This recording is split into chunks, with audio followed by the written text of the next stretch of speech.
نحمده ونستعينه ونستغفره ونؤمن به ونتوكل عليه ونعوذ بالله من شرور انفسنا ومن سيئات اعمالنا من يهده الله فلا مضل له ومن يضلله فلا هادي له ونشهد ان لا اله الا الله وحده لا شريك له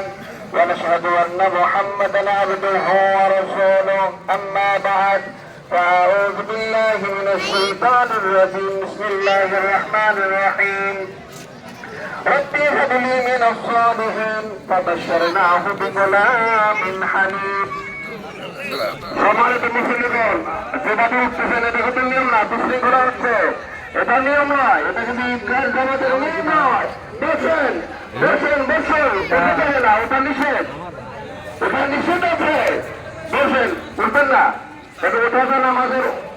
নামাজের ত্রুটি হচ্ছে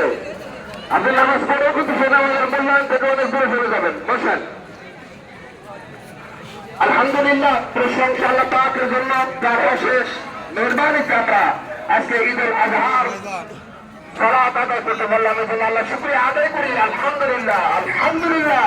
আলহামদুলিল্লাহ রাব্বুল আলামিন সমস্ত প্রশংসা সেই রবের যিনি গোটা জগতের মালিক আলহামদুলিল্লাহ লাখো কোটি দরুদ সালাম বর্ষিত হোক বিশ্ববরণ তার মুক্তির সংবাদ হযরত মুহাম্মদ মুস্তাফা সাল্লাল্লাহু আলাইহি ওয়াসাল্লামের প্রতি বর্ষিত অগণিত দরুদ সালাম আল্লাহুম্মা সাল্লি আলাইহি আল্লাহুম্মা বারিক আলাইহি সম্মানিত আজকের ঈদুল আজহার উপস্থিতি মুসলিমবৃন্দ ঈদুল আজহা ঈদ মানে আনন্দ আর মানে কুরবানি দেওয়া জবাই করা আজকে সবচাইতে বড় কাজ হলো ঈদের মানে জিহাদ রশদ এই 10 দিনের গুরুত্বের আজকে আরেকটা গুরুত্বের ইবাদত রয়েছে সেটা কুরবানি দেওয়া কুরবানি এসেছে না খারাপ শুরু করে শেষ থেকে পর্যন্ত কুরবানি দেওয়ার কারণ ছিল আরো কত ধরবো মেলা হয়েছে ইব্রাহিম আলাইহিস সালামের সন্তান